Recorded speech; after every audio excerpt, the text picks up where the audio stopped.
Thom, my friend. Thank you for being on the Be Love podcast. Hello, Sage. It is my pleasure. Thank you so much for having me on.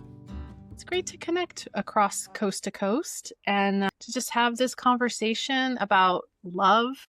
You know, God is love. Love is the force of life.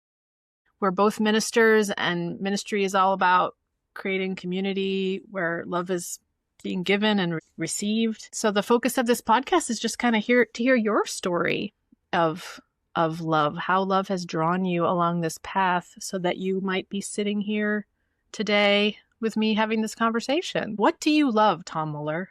What gets you up in the morning and keeps you on this path? I feel like I've been really blessed, and both with my Swedenborgian ministry here in El Cerrito, California, with our Daily Bread, our spiritual questers, and with the night ministry in San Francisco.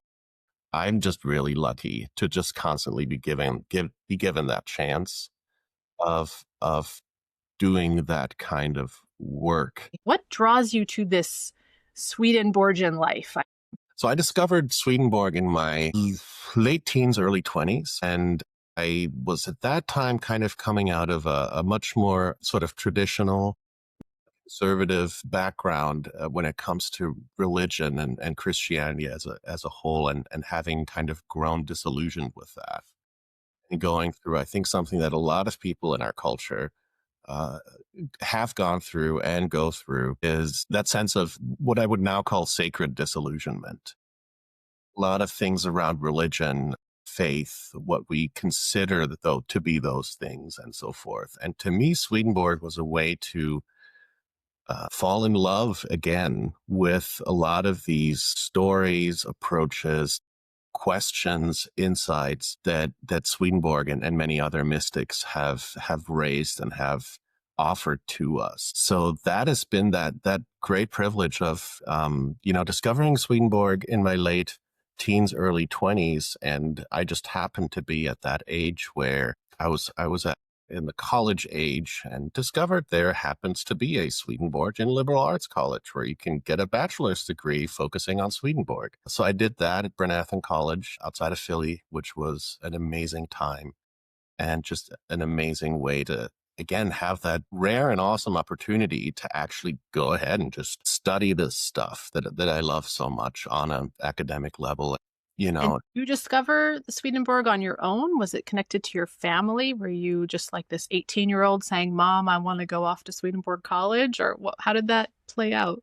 Yeah, no, I did discover Swedenborg by myself. I had personally, already journeyed kind of away from my family background in my mid-teens. That's when I got really into religion and went down or went up, whatever you want to call it, went on a path that, that was a lot more, I think, perhaps dogmatic, and went through that classic sort of disillusionment in my late teens. And I ended up getting into Swedenborg. I had heard of Swedenborg before, but never really much pursued it back then. And what happened was I started getting really interested in alternative spirituality, particularly the Western esoteric tradition. So I started reading a lot about Gnosticism and Hermeticism and Rosicrucianism and all that good stuff, and theosophy. And Swedenborg just kept popping up. It was, honestly inescapable. So that's how I got really sort of re-exposed to Swedenborg in particular. I just found that he found a way to articulate and present a lot of these beautiful teachings that I think are very much present in a lot of mystical traditions within and outside of the Western world, of course, the mystical strains in all world religions and beyond them, and just found his way of, again, articulating things, the paradigm he kind of presents, just to be extremely profound and very much in harmony with a lot of these other traditions.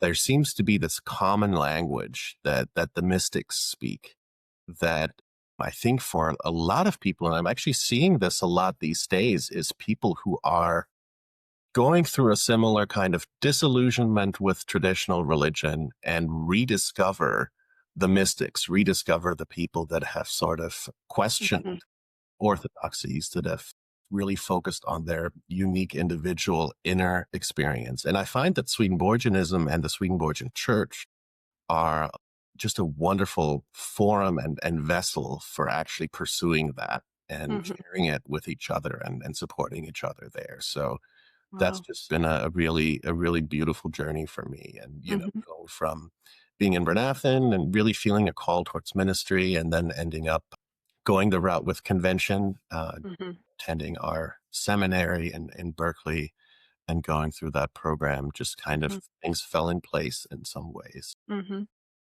So that early experience, I mean, those are some heavy topics for an 18-year-old. Did you have community? Did you have others you were exploring this with, or was this a totally solitary exploration at that point before you went to Bernathen?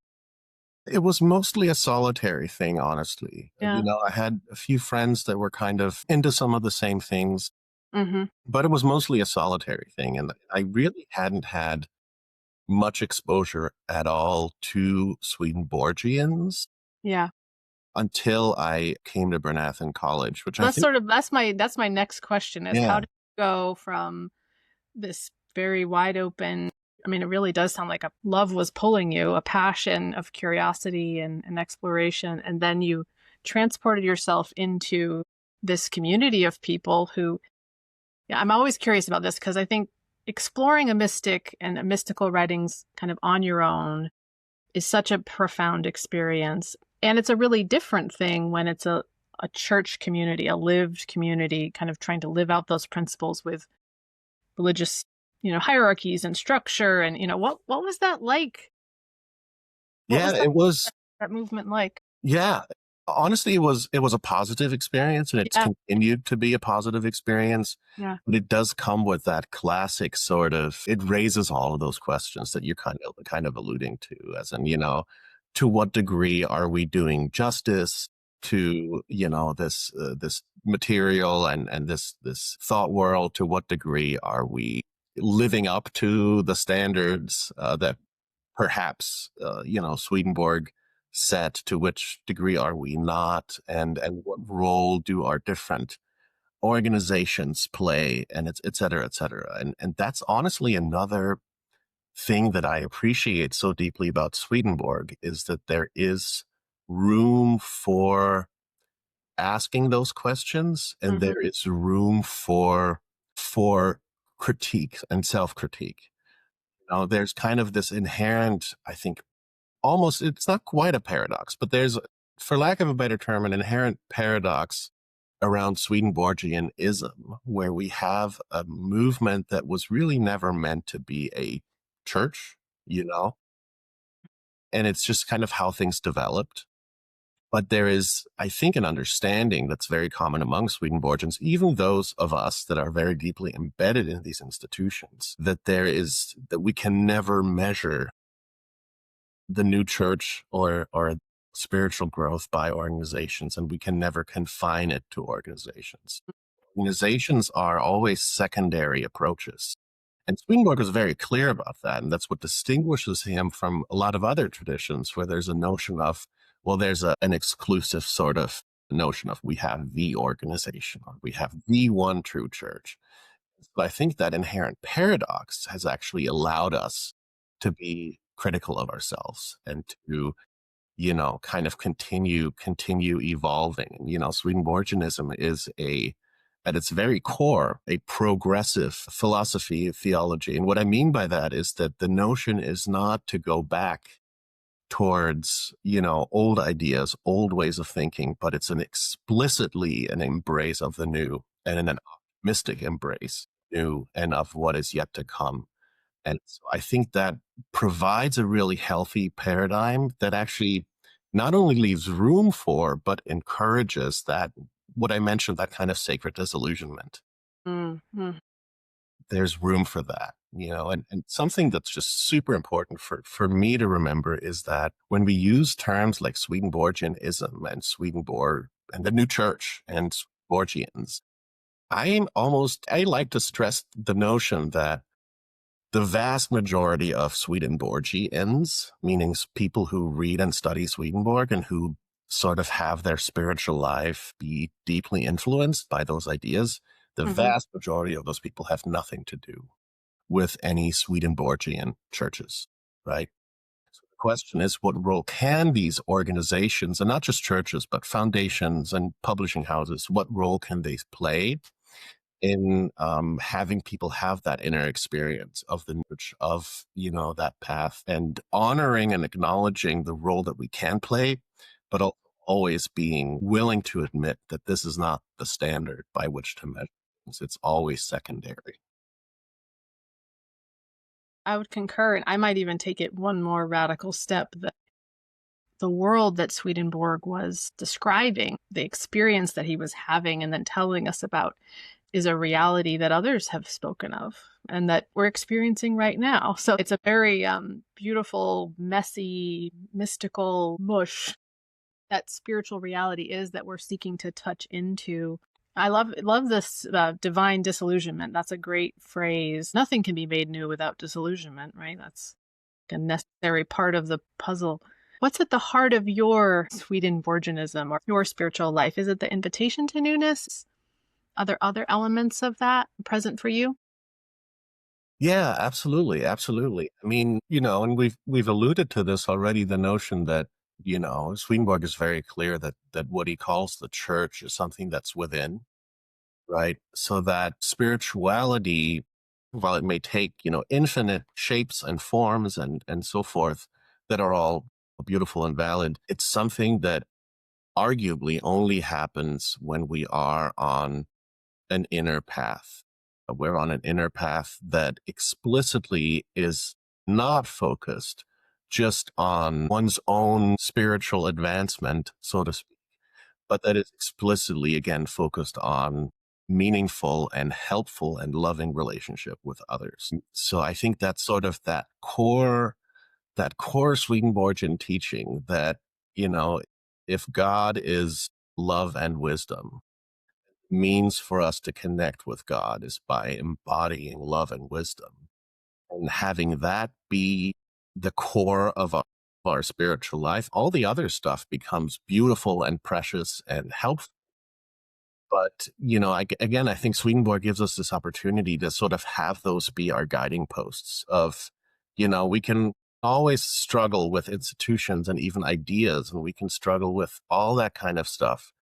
But the notion that if we are trying to do our best to be loving and truthful, and of course we'll fail many times every day at being optimally useful and, but if we have those guiding posts, and that everything else can serve that, and that, when there's a spiritual practice or, a philosophy or reading, and the beautiful diversity that brings with it, that notion that there are so many paths to living that truth of God union by means of love and wisdom. Yeah. That both has a huge amount of freedom with it, but also a kind of core thing to hold on to and to maintain. So you're not just free floating in the sense of, oh, I'm just going to sort of shop around for different approaches, which is a good thing, of course, right? But the notion that there's a universalism that allows you to embrace all kinds of different things while still having that foundation of love and wisdom, and having that be the measurement. Is this spiritual practice, or are these ideas, is this spiritual community helping me be more loving or truthful? And if it is, it's divine providence. Working. It's working for us. That's beautiful. I think we have a very similar perspective that, my ministry is be loved, be honest, be useful is the heart of Miller Collaborative. And I love the way you name it's the inner journey coupled with the relationships, the action. And that definitely feels like the meat of the new church, because the pitfalls, right? The pitfalls of church in the past can be, well, we're going to be very pious and we're going to be very holy, but we're going to be, we're going to go to war with each other, or the other side of kind of not even caring. But there's this great unity, and it's certainly my experience that the reality is inner work and inner devotion can lead to sacred action and can lead to loving purpose, and vice versa. Acting in the world with others can then help us to learn about what what's true for us, where we need to be more honest, can bring wisdom. That bringing together of the earthly and the not sitting off in the Himalayan cave praying all day necessarily, but being in the world and not of it. I mean, it really is the heart of Christ's message. How do you find that balance of being in the world and in your own journey? Do you find a good balance of kind of solitude and action? What's some of your kind of spiritual practices in your life right now in the ministry and the work that you're doing? I would say that again, you're mentioning that kind of holistic approach that Swedenborgianism has of both being important. And, as someone who's, I would say an introverted extrovert, someone who needs, both the solitude and the community to function. And I think that was true for Swedenborg as well. I mean, he was kind of Really introverted though. I mean, I guess he did serve in community. You're right. He right, held right. position. Yeah. But he had that strong, obviously contemplative, solitary side to him, constantly maintaining that, it is not through solitude and through removal from the world, but through an active engagement with the world that we truly kind of live into that new church. And of course, we all have our different levels of balance that we need between those realms. But, again, that there's that huge privilege of being able to spend time again in a tradition that really encourages one to nurture both and really maintains that.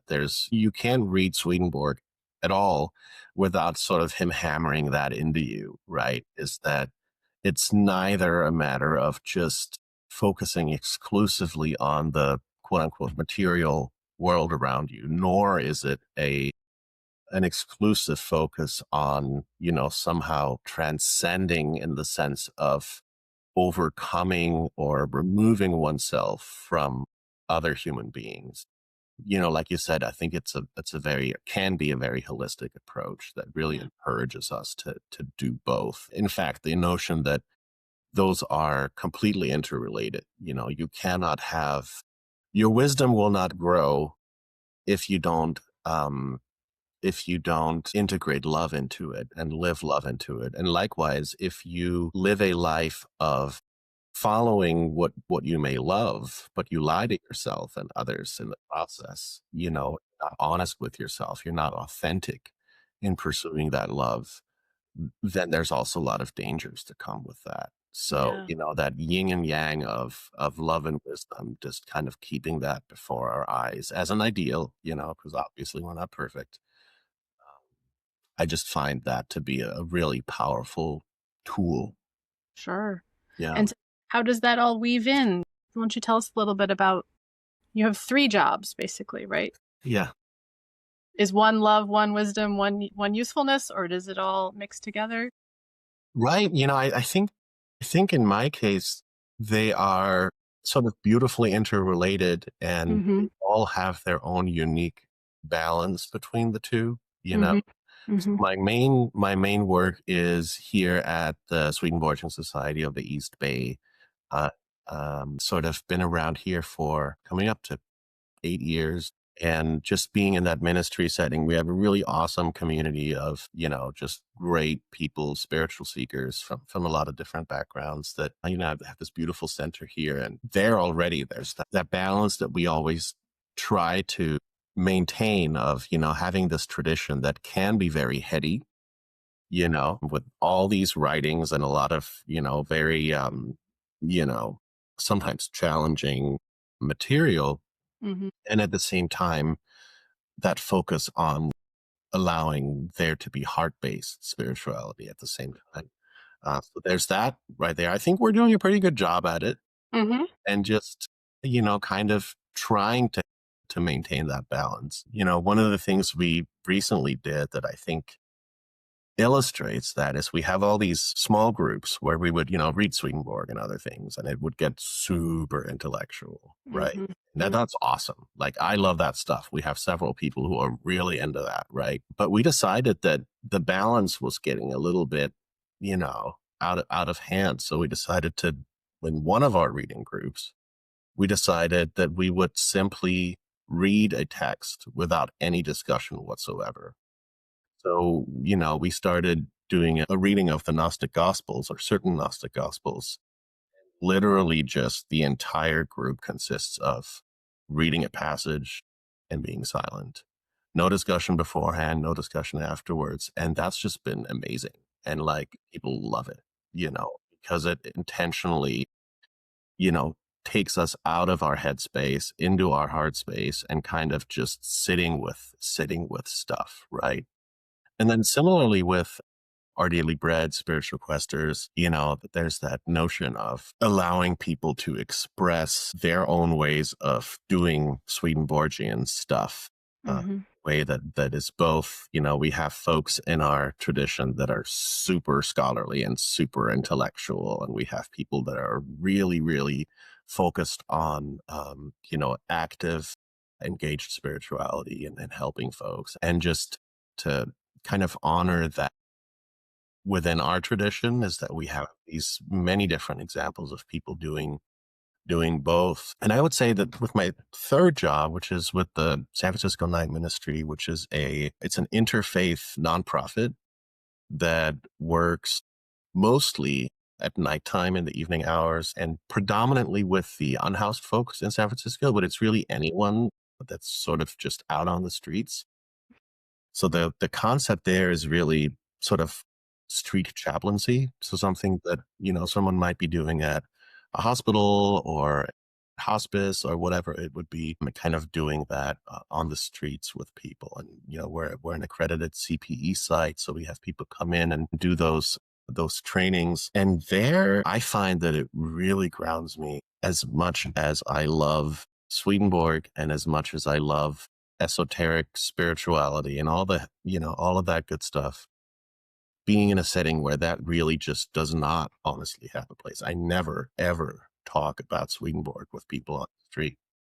And the main reason for me doing that is since it is such a kind of unique tradition, it automatically, if I started going into it with that, it would kind of start focusing on me, because I'd have to explain all that stuff Yeah. and just being in a space where, this person does not need a long sermon on some, complex spiritual topic. And that person does not need to be in that space at all, and just being present with people wherever they're at and focusing again on the active stuff, being a presence of love and wisdom with people, whatever their context might be. And that is definitely, again, talking about how privileged I am of having that balance, of being able to go into that space. And this is not about the heady stuff at all.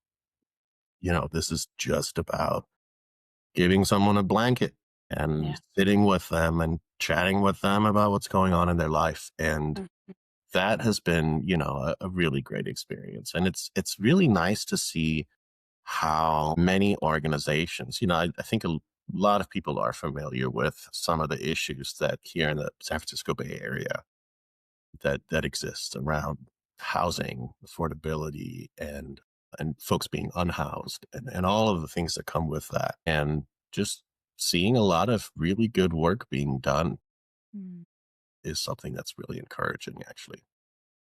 It sounds like the perfect balance, honestly, for you go up to the hill and El Cerrito and think your big thoughts and have your deep conversations, and then down into the city and just being with people. Sounds very integrated, because it is one of my deep beliefs about spirituality is these esoteric ideas, they actually are coming from human beings, embodied experiences, and they're speaking to real realities that are lived. And the fruit of that living is love, and it's wisdom, and it's care for one another. So that embodied ministry sounds very balanced and useful. Do you find any crossover? Do you find yourself kind of preaching about things that happen overnight in San Francisco, or do you feel like there's some crossover in the way that you're working and speaking?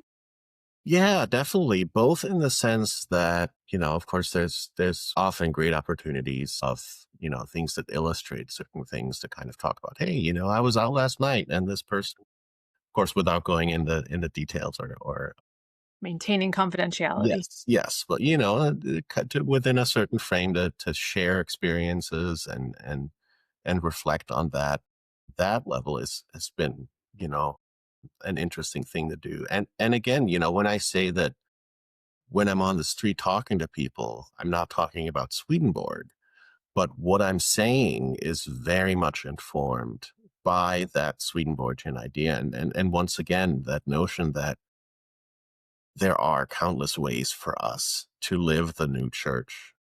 There's this, Swedenborgians don't traditionally evangelize, right? It's one of the things that I really appreciate, and I think a lot of people really appreciate.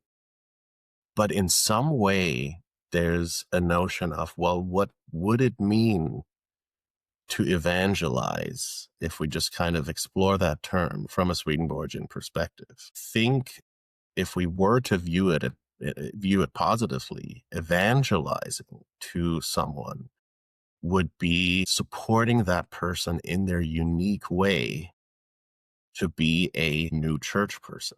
And that may be that person deepening their Buddhist faith or their Jewish faith, or it may be deepening their engagement with the community and whatever it is, again, that promotes that new church within that person being a valid way. So in some way, it does feel like, and I don't even like the word preaching, right? But that notion of promulgating an approach that is by its very nature very inclusive and with that openness for each individual person. Again, having that kind of goal in mind of like, how can I be of support to this person right now, discover and cultivate their own new church that helps them be loving and truthful with themselves and others.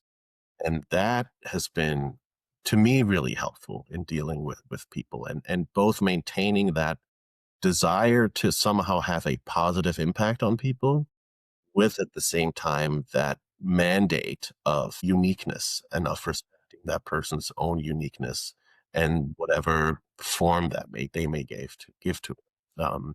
So that's been super helpful in that whole line of work. And I know, a lot of folks that are Swedenborgian and are in situations, whether they're working with a nonprofit or whether they're a grief counselor and so forth, of, this is really a great, I think can be a really great paradigm for pastoral and spiritual and emotional care, that is both authentic and not pretentious, if that makes any sense. You're not trying to impose something of yours onto another person, but you're trying to support them in their own relationship with the divine and with love and wisdom. Totally. It's beautiful. It's definitely my sense of, I mean, the new church is within. As we become a new church, there's a vibration or energy that we put off, or the way we interact with others, then we can see others as in their own process of becoming. And it definitely feels like on that level, the new church is descending. It's all over the place. It's coming into being, in people who would not even call it that. Yeah. But then there are those who have called it that. I'm very curious and interested in making more room for these conversations, because so many people over the history of the church have been kind of blacklisted for having kind of these sort of ideas. And yet it feels like at this point, with all of our ups and downs and all of our denominational, risings and fallings, can't we just all be humble that we don't quite know how this is all going to go? And there was a time I was just reading in Helen Keller's My Religion, she names Episcopal priests saying, I'm a new churchman too. There was this sense of this is for everybody, and we don't have to necessarily sign on the dotted line or join a certain organization, but that the message of the new church, the message of kind of what it is to be a human being and how we live, a lot of those ideas are really, they're rising in a lot of people through a lot of different means. And And we can be a part of that, without, in all kinds of different ways, with how we live and how we speak. Yeah, very cool. Sounds like a great balance, Thom. That being said, you and I are both ministers in the Swedenborgian Church. We need work. we need employment. It's just always good to hear how ministers are finding ways to live in the world and do this work in a way that, does this feel balanced? How's your new church within, Thom? Are you getting what you need to live this out kind of as an individual? Yeah, that's a great question. I know as a fellow minister, I'm sure you've dealt with this in your personal life of being in that role as, whether it's as minister or as counselor and so forth, of, not neglecting our own spiritual needs and religious needs and so forth. And I just had a really great experience the other Sunday where we had another awesome minister, Reverend Cole and Rev, came and ended our service on Sunday. And just because of how things work, I didn't even sit anywhere near the front. I kind of ended up sitting in a spot that I would usually pick if I were visiting a church, which is the back corner. That's my, and it felt so great. And I think it's important for all of us to kind of seek that out and find ways for us to be in the role of just receiving and not constantly have to be in charge of X, Y, and Z, But yeah, and again, that's where I use that word privilege in a sense. Again, is that not everybody gets to, be in that constant framework of religious community and of people trying to help each other and all of that kind of stuff. And so again, I don't know how good I am at making use of this privilege, but it's definitely there, and it's something that I continue to work on is to make space for that. And I do have ways of doing that. I think we all kind of find ways of doing that and having a life outside of, and including a spiritual life outside of those confines. So yeah, it's a constant challenge, but it's, again, just really nice to be part of a community that values that and that acknowledges that. Mm-hmm. Yeah, I felt that there's a lot of willingness to support me and to support people who are in ministry roles in taking care of that as well. I just hear you had Colin as a guest and that you took the opportunity to sit in the back. That's one of my wonderings as the church evolves and grows, how to really make it holistic, where when we're called to lead, that's beautiful. And it's a privilege. It is a privilege to be able to steep ourselves in these kinds of ideas and work. And we're on the journey too. So we need support. And I think that's certainly been a part of my discernment after doing this for 2 decades, is like, okay, yes, I love the leadership and I need to be receiving, because I'm really interested in that new church community, where there is a real balance of giving and receiving and our needs are met. And this world doesn't always support that, right? This world is a harsh place to live sometimes, a lot of the time. And so how to hold on to that ideal and navigate the stuff of life. So I'm always happy when it seems to sort of be working out. It seems like it's working out for you out there in El Cerrito. Yeah, totally. Yeah. So before we say goodbye, anything that's lighting you up particularly right now? Any new projects or interests that you might want to share with us in terms of how love is moving? Honestly, this may be a lamer answer than you were hoping for. Love lame answers. Something I found, and especially here in the ministry setting at Hillside, is that, for a long time we went through that kind of notion of building something, and that's a beautiful thing to be doing, right? And to find new ways of doing stuff, and to experiment with things and all that kind of stuff. And I feel like we've kind of reached a stage where we're just sort of leaning into what there is now, what we have established. And so, as much as I would love to say, oh, there's this super awesome new thing that's happening, which there are many, many awesome new things. For example, we have an awesome new expanded lecture series happening here at our ministry and so forth.